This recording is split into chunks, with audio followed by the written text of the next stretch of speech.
cops of Reddit, what has so far been the creepiest call you've ever had to respond to and what happened? From my post 8 months ago, got a call for a missing child. Got to the home, to find the mother highly distressed, and not sure what to do. I called in everyone to first search the home and property. I decided to search the backyard, since it was a large wooded lot with no visible fence. After about 10 minutes I found the boy. He was caught on an old chain link fence in the woods that was blocked by a bunch of trees, so you couldn't see it from the house. He had basically gotten strangled to death on the fence. He must have been climbing on it, fell, and got his hooded sweatshirt caught on it. The worst part for me was having to call it in on the radio, knowing the mother might hear it inside from one of the other officers' radio. Working third shift on Halloween night. I'm out by one of our smaller lakes just outside the city limits. Kids love to go out and drink, which is surrounded by some very nice houses. Going through the neighborhood, each of the roads ends at a small 2-lane road that surrounds the lake. I'm slowing to the stop sign and already starting to look to my right to make the turn when my headlights start tracing the rock wall that surrounds the lake. I catch something out of the corner of my eye in one of the large trees that dots the walk path. I back up to see what it was, and I see a guy hanging. At first I thought it was a Halloween decoration. The neighborhood is really into decorating for every holiday, so I stop, get out, and as soon as my flashlight hits him I realize, nope, no decoration, he dead. As I'm standing there getting ready to call it in, I notice a gaggle of kids coming down the street trick or treating. Shit, as soon as they see my car they start heading my way faster, so I book it back up the block to meet the parent walking with them and tell her she needs to take the long way around the block the other way. She can see it on my face, I'm not kidding. Turns out he was a 20-year-old that was devastated about his girlfriend breaking up with him, and she lived in the last house on that block, where she would see him the next morning when she looked out her window. We responded to a burglary alarm at a mortuary and found that one of the rear doors was left open. Policy now dictates that the entire building needs to be cleared, searched, to confirm that it was a false alarm, which most are. It's the middle of the night and totally dark. We use flashlights and never turn on lights. We walk into one of the rooms and see a body on a table. It appeared that it was waiting to be processed, possibly embalmed, by the mortician. It smelled like a mildly decomposing body. Suddenly I see a shadow to my right and I shine my light there and find nothing out of the ordinary. I immediately smell a really strong whiff of perfume blow by me. The search was completed more expeditiously than normal after that. Nothing was found. It was a stormy night on the Oregon coast. A lady was driving drunk and ran into the back of a parked school bus. When she did, her car caught on fire, but she was able to escape. When I found her slowly walking down a side street, I was telling her to stop and turn around. When she turned around, her lower jaw was gone, and she was totally dazed. Her tongue was sticking straight out the top of her neck, and she was trying to talk. She ended up surviving, but needed tons of plastic surgery. My uncle was a sergeant and had to be called several times out to a house for domestic abuse. This older guy had some young 18-year-old. He would pay for the guy to swallow certain objects like paper clips and human hair. The kid would poop it out into a bag and the older guy would sift through the fesses like a goddamn treasure hunt for the items. He would then put them in an envelope and file them. I responded to a report of an unresponsive infant. When I arrived, all the family members were standing around casually in the front yard pointing into the house. I found the baby in the back room laying on her back on a bare mattress. I started CPR, but realized the baby was probably already deceased. We rushed her out to the arriving ambulance hoping they had a way to bring her back.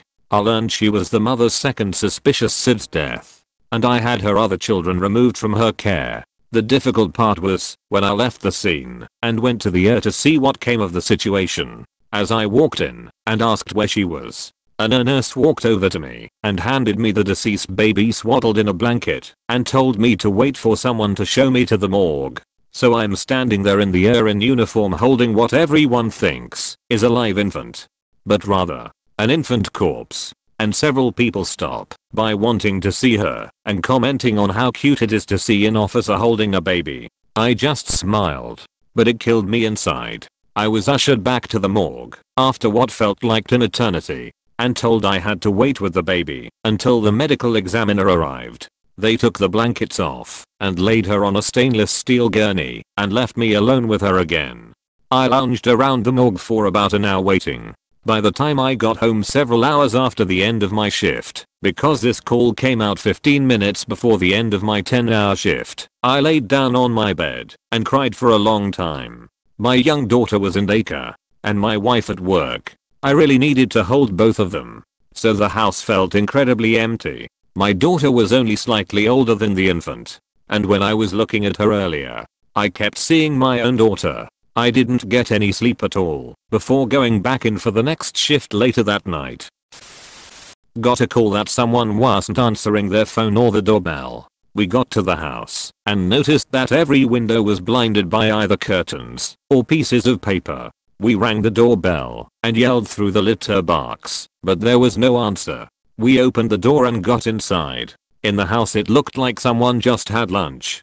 There was bread on the table and juice or milk in the glasses. Children's toys scattered all around. Then I saw a note that gave me the chills. It was a suicide note, as the door was locked from the inside. The person had to be in the house. We checked room by room and my heartbeat was at 300%. When I checked the bathroom, preparing myself for slit wrists or throats, I opened the door slowly. But there was nothing. Finally one more room left, which was the attic. We walked slowly up the stairs and we found the resident there, hanging from a beam. I will never forget the adrenaline I had. The scene in the living room or the resident I found. My father-in-law is sitting beside me, so I asked him. He is a retired sheriff and was a deputy before that.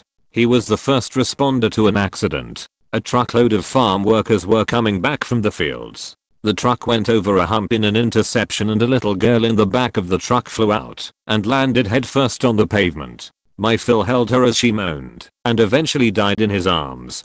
He says he still hears her sounds in his head all these years later. My cousin is a cop and he responded to a call on Valentine's Day night. A 12-year-old girl called in to say her mother had blown her brains out in the living room. I guess her and her brother were getting ready for dinner and the mom just shot herself. He said the creepy thing about it was dinner all set up, drinks on the table, and suddenly she shot herself. Kids were sitting outside when he arrived. To this day I can't imagine Valentine's Day for them, but I know that is something that stuck with him, seeing that. Not a cop, but a correctional officer in Texas. One time a guy slit the forearm side of his elbows, where it bends. He laid there in a big puddle of his own blood. I was one of the responders that day.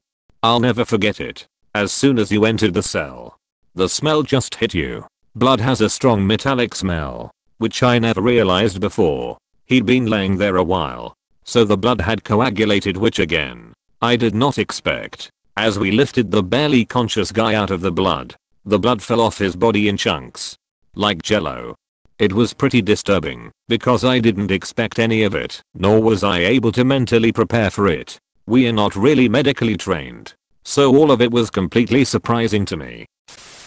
Not a cop myself, but my daddy's, and I asked him this one time. He told me it was when he went to this one house because a woman had called and said that men were breaking into the house.